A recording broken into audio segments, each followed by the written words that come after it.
ओम शांति। ओम चेतन शांति, भाई जी, ओम ओम शांति।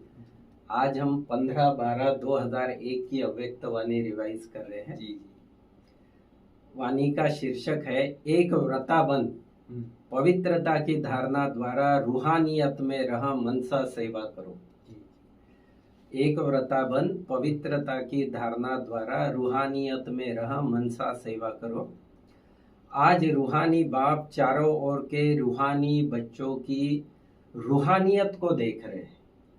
आज रूहानी बाप चारों ओर के रूहानी बच्चों की रूहानियत देख रहे हैं। रूहानियत वाली आत्मा नयनों से औरों को भी रूहानी शक्ति, रूहानी मुस्कान से औरों को खुशी की अनुभूति कराती है। चलन चेहरा फरिश्ते समान दिखाई देता है जो रूहानियत वाली आत्मा होगी।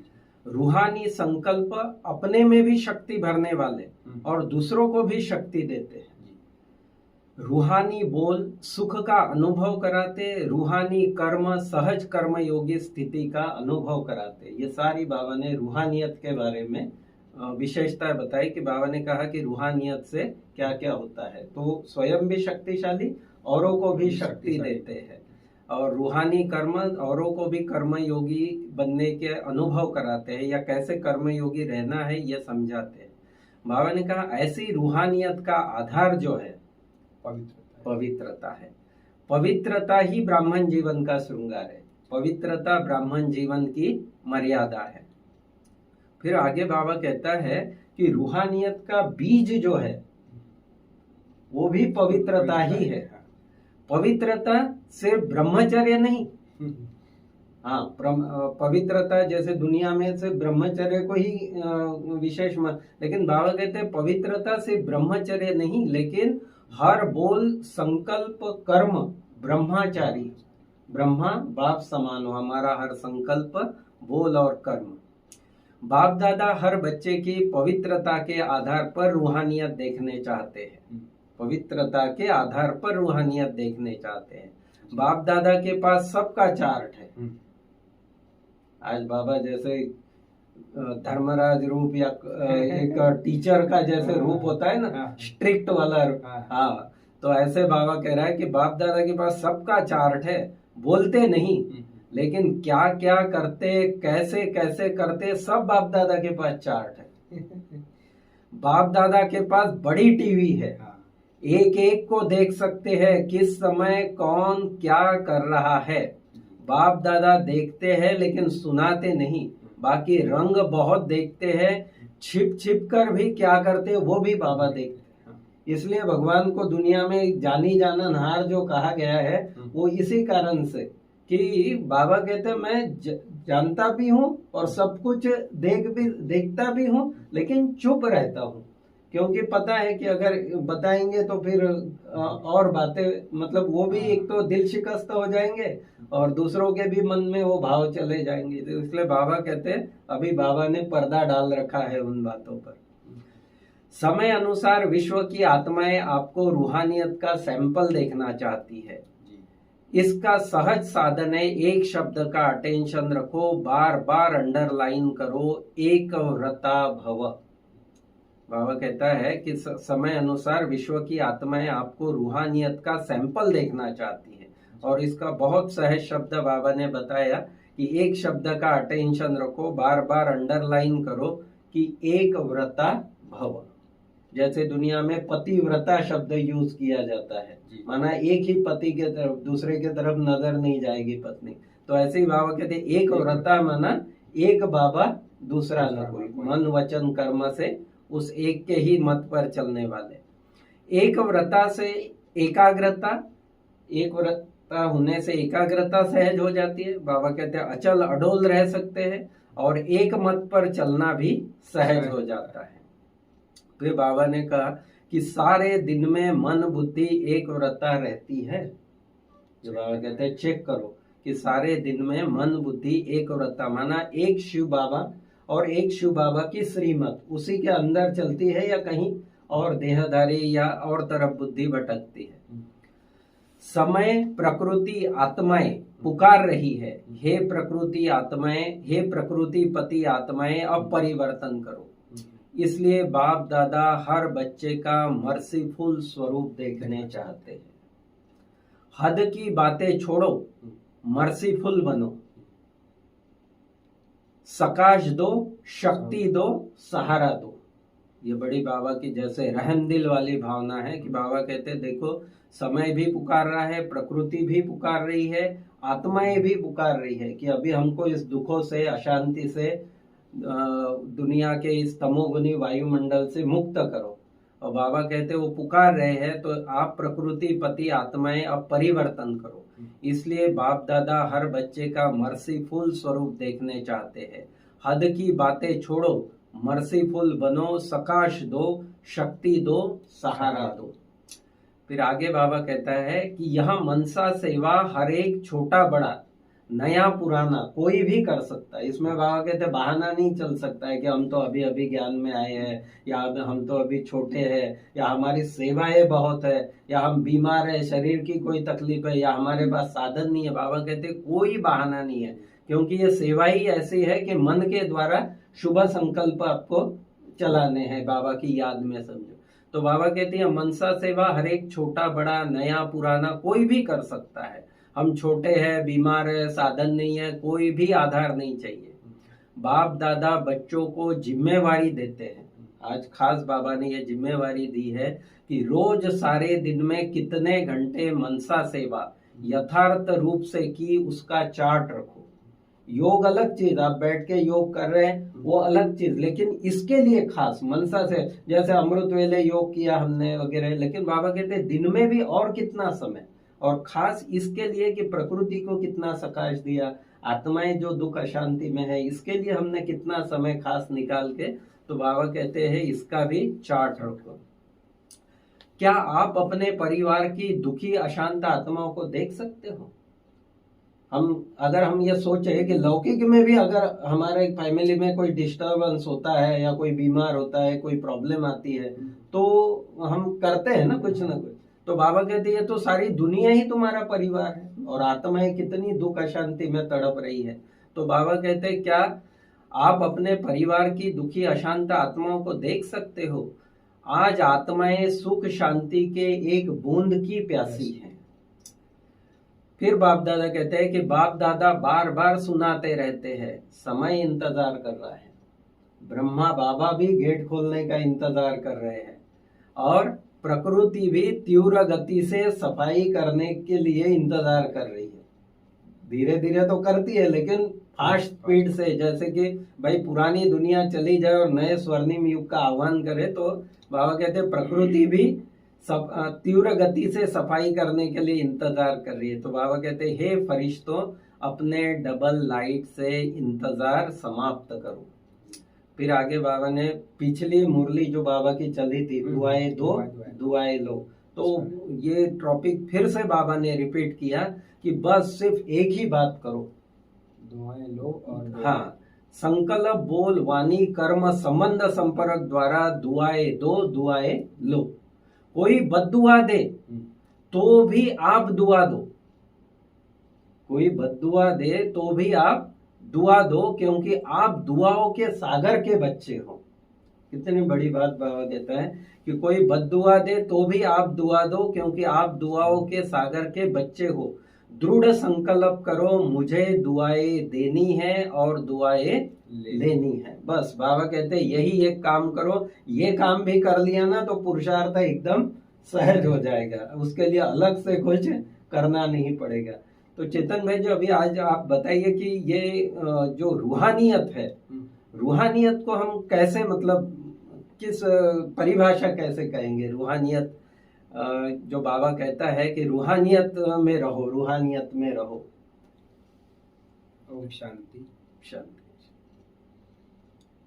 रूहानियत, रूह, रूह मतलब आत्मा, आत्मा, आत्मिक भाव, सब, आत्मिक भावना, हाँ, आत्मिक दृष्टि, आत्मिक वृत्ति, बिल्कुल बिल्कुल, आत्माओं से कनेक्शन, लेन देन। परमात्मा भी रूहानी बाप है हमारा, तो परमात्मा से, शिव बाबा से हमारा रूहानी कनेक्शन, ना कोई आधार, ना कोई कुछ। शिव बाबा ने एक व्रता कहा, एक व्रता। रूहानियत और पवित्रता, दोनों मतलब जैसे ये दो पहिए होते हैं ना, ऐसे ही आध्यात्मिकता के दो पहिए। जब तक हम रूहानियत हमारे में नहीं आएगी, आत्मा का भाव नहीं आएगा। जैसे बाबा ने आज उदाहरण दिया कि पवित्रता मतलब केवल ब्रह्मचर्य नहीं है, ब्रह्मचारी।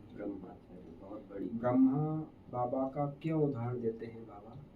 क्योंकि ब्रह्मा बाबा 100% रूहानियत में रहते, बिल्कुल 100% देही अभिमानी थे। इसलिए बाबा कहते follow father, right, follow sister, follow brother. क्यों नहीं कहते? 100% नहीं है देही अभिमानी स्थिति। ब्रह्मा बाबा की थी 100% रूहानियत थी। उस बार उसके जैसे अपना नेचुरल हो जाता है ना, जैसे हम बोलते हैं करते हैं नेचुरल नेचर जो पिछले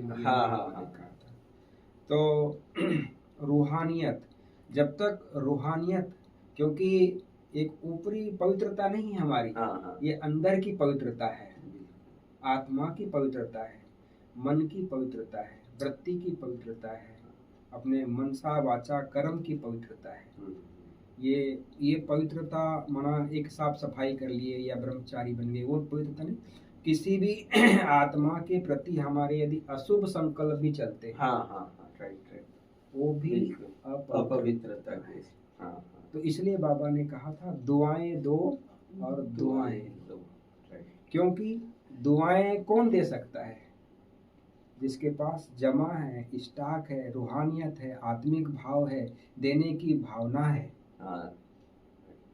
परमात्मा सागर है, उसके हम बच्चे हैं, हम भी देने वाले हैं। दाता है परमात्मा, हम भी बच्चे दाता हैं। तो ये जब भावना आती है, रूहानियत आएगा, या एक दूसरे को हम जस्ट शारीरिक दृष्टि से या वर्तमान की भावना से, वर्तमान के स्वभाव संस्कार से देखते हैं, तो वो उस समय में ये बातें आएंगी, एक दूसरे का कमी कमजोरी दिखाई देगी। लेकिन जब हमारी रूहानियत आदि अनादि स्वरूप से हम जब एक दूसरे को देखते हैं, तो वो रूहानियत हमारे में आएगी। फिर भी देखा चेतन भाई जी कि दुआ देना और दुआ लेना, जब व्यक्ति मतलब किसी से बहुत ज्यादा हर्ट होता है ना, किसी से दुखी हो जाता है कि किसी के व्यवहार से, तब दुआएं निकलना बड़ा मुश्किल हो जाता है। उसके लिए स्टॉक का हमारे बद्दुआ का जीरो हो जाए। जब हमारे पास कोई चीज नहीं है तो कैसे दे सकेंगे? जैसे बाबा कहता है ना कि अपवित्रता मतलब अविद्या हो जाए उसकी। जब वो चीज है ही नहीं हमारे पास, वो चीज का हम ज्ञान ही नहीं है, तो कैसे निकलेगा, कैसे आएगा? इसलिए बाबा कहता है अंश भी ना हो, नहीं तो वंश आ जाएगा।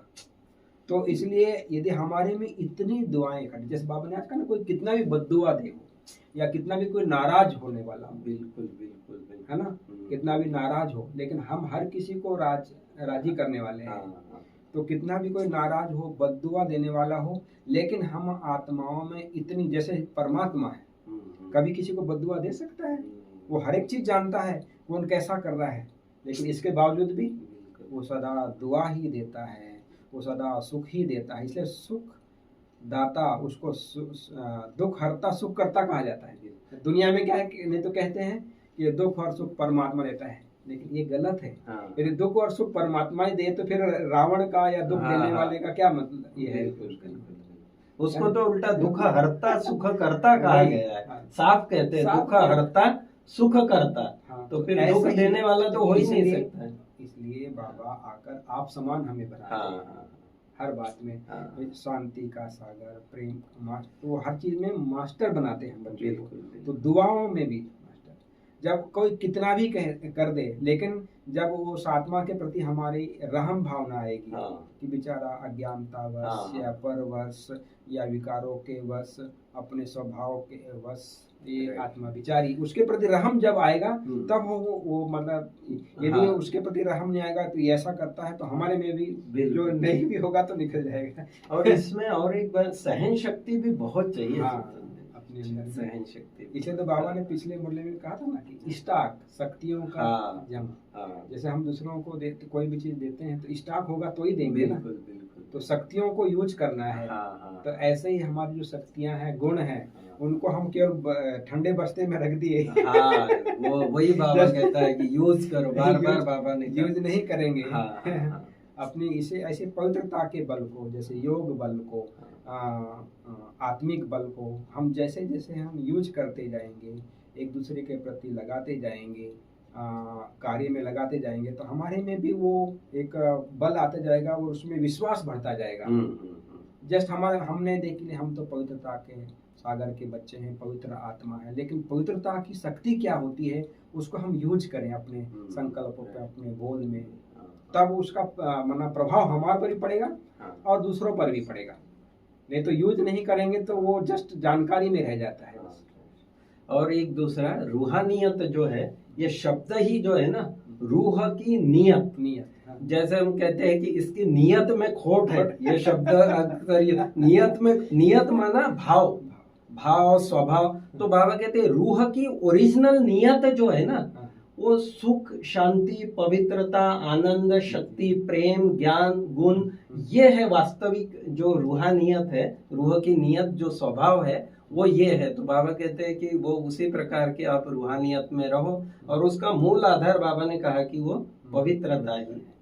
फिर चेतन भाई जी, एक प्रश्न कि आप ये मनसा सेवा किस प्रकार से, उसके लिए क्या क्या संकल्प वगैरह रखे इस प्रकार से? हाँ, तो जैसे मनसा सेवा, जितनी वाचा की सेवा और कर्मणा सेवा, इन सबसे ऊपर मनसा सेवा है। वाचा की सेवा करने के लिए हमारे में जो ज्ञान भरा हुआ है, हमारी स्थिति ऊपर नीचे भी है, तो भी हम वो सेवा कर लेते हैं। कर्मणा सेवा में भी हम कैसे भी संकल्प चल रहे हैं या जो भी है हमारी स्थिति है, लेकिन कर्मणा सेवा भी हो जाती है, आज्ञाकारी बनकर या सब दूसरों को देखकर। लेकिन मनसा सेवा के लिए हमारे में वो मन की एकाग्रता, एक व्रता, जो बाबा कहता है, एक मत, जैसे बाबा कहते हैं ना, एक मत, एक राज, एक धर्म, एक कुल, एक भाषा, जो सत्य की दुनिया में होगी। तो जब ये हमारे में शक्ति आएगी, जब हमारे में मनसा एकाग्र होगी, शांत होगी, शुद्ध होगी, देने की भावना वाली होगी, ज्ञान से भरपूर होगी, शक्तियों से भरपूर होगी, गुणों से भरपूर होगी, है ना, आत्माओं के प्रति मर्सीफुल होगी, रहम दिल अंदर में भरा हुआ रहेगा, दूसरों को देने की या प्रकृति को देने की। केवल वाचा से तो क्या है, आत्माओं को सुनाई देगा, लेकिन प्रकृति को वाचा से थोड़ी सुनाई देगा। करुणा से थोड़ी, मनसा से। क्योंकि ये जो दुनिया है, कलयुग की दुनिया से सतयुग की दुनिया बनना, नरक से स्वर्ग बनना, कोई रोड बनाने से, मकान बनाने से थोड़ी बनता है। नहीं। ये हमारे मनसा संकल्पों के आधार पर ये वाइब्रेशंस जब बनते हैं, उसमें आज बाबा ने कहा था नेचुरल कैलेमिटी जो मदद करती है, कल बाबा ने कहा था। तो नेचुरल जो कैलेमिटीज जो हमारा सहयोग सफाई के लिए, तो ऐसे ही मनसा सेवा के आधार पर ये सब कार्य होते हैं। परमात्मा भी आकर पहले मनसा से अपनी धरनी बनाता है ना, फिर आकर अपने प्रवेश करता है और उस तन को लायक बनाता है, और फिर इस धरती को हम देव आत्माओं के लायक बनाकर फिर हम आत्माओं को उस धरा पे सोने की जो चिड़िया कहा जाता है सत्य को, सत्य ये माना देवताओं की नगरी जो भारत बनता है उसमें रहने लायक बनाते हैं। तो मनसा सेवा के आधार पर मनसा सेवा का बहुत बड़ा महत्व है। आज बाबा ने कहा कि भाई कैसा भी है, छोटा है, बड़ा है, आज आया है या बहुत पुराना है या बीमार है, वो भी मनसा सेवा कर सकता है। मतलब मनसा सेवा, लेकिन मनसा सेवा के लिए अपनी मनसा में वो चाहिए पॉजिटिव थॉट्स हो, कि सबका कल्याण हो, सबका भला हो, प्रकृति भी सुखी हो, शांत हो, पवित्र हो, स्वच्छ। अब विकलांग है समझ लो, कर्मा सेवा क्या करेगा, है ना, लेकिन मनसा सेवा कर सकता है, मन को एक सहारा बना के।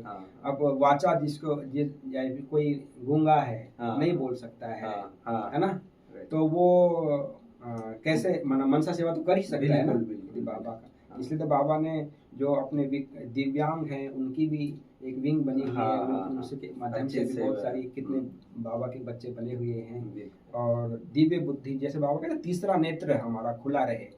अभी कल परसों की मुरली भी थी कि भाई हमारा जो तीसरा नेत्र है उससे देखना है हमें। इन नेत्रों से जितना हो सके, बहुत वर्षों से देखा है, अब इन नेत्रों से कम देखकर तीसरा नेत्र से देखना है। तीसरी नेत्र से तीसरी जो हमारी आत्मा है या तीसरी बुद्धि है उसमें देखना है।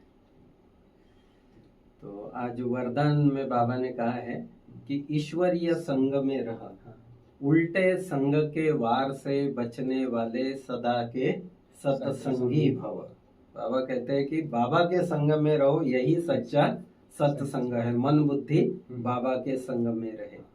और फिर स्लोगन बाबा ने कहा कि बुराई को भी अच्छाई में परिवर्तन करने वाले प्रसन्न चित्त रह सकते हैं। तो ये दोनों वरदान भी कितना है, मतलब बाबा ने इस वरदान में भी कहा कि कैसा भी कुसंग हो, कैसा भी हालत हो, कैसा, लेकिन जब हमारा श्रेष्ठ संग इतना पावरफुल होता है तो उसका प्रभाव हमारे ऊपर नहीं पड़ता है। जब प्रभाव नहीं पड़ता है तब हम सत्संगी कहलाते हैं। नहीं तो हमारा संग का, हमारा सत्य का संग का असर आत्माओं पर पड़े, यदि उनकी बुराई यदि पावरफुल है तो वो हमारे पर है, लेकिन हमारा पावर को बढ़ा देना है, श्रेष्ठ संघ की पावर को। ये बाबा का वरदान में था। तो उल्टे संघ को हम माना श्रेष्ठ संघ में परिवर्तन कर देना है। बाबा ने आज जानकी दादी और अपनी बड़ी दादी दादी प्रकाश मानव जी से भी मुलाकात की है कि बाबा कैसे साथी, उनको साथी बनकर, और वो दोनों आत्माओं ने कैसे बाबा को साथी बनाया, है ना। तो बाबा ने फिर उनको विल पावर भी दी है, प्रकार की पावर, हाथ में हाथ देकर या दृष्टि से जो भी है। और उनके साथ जो पर्सनल मुलाकात थी, बाबा ने कहा ये माना इनको ये स्मृति है कि करण करावनहार बाबा है, 100% ये निमित्त बनकर कठपुतली है, इसलिए इतना बड़ा कार्य, इतना बड़ा यज्ञ चल रहा है, निमित्त बनकर, इसलिए वे बेफिक्र भी रहती है। कभी हमने दादियों को फिक्र में या चिंता में देखा नहीं कि क्यों क्या क्या परिस्थिति नहीं आई। तो बाबा की मुरली एक एक टॉपिक पे यदि बात करें तो बहुत लंबी हो जाएगी। रूहानियत कहो, पवित्रता कहो, एकाग्रता कहो, एक मत कहो, अचल स्थिति कहो, समय की पुकार कहो, परिवर्तन करने की सब, मुक्तिदाता, सहारा दाता, प्रकृति पति, मर्सीफुल, क्या क्या नहीं आज बाबा की मुरली में। तो मनसा सेवा के बारे में बाबा ने कहा, है ना।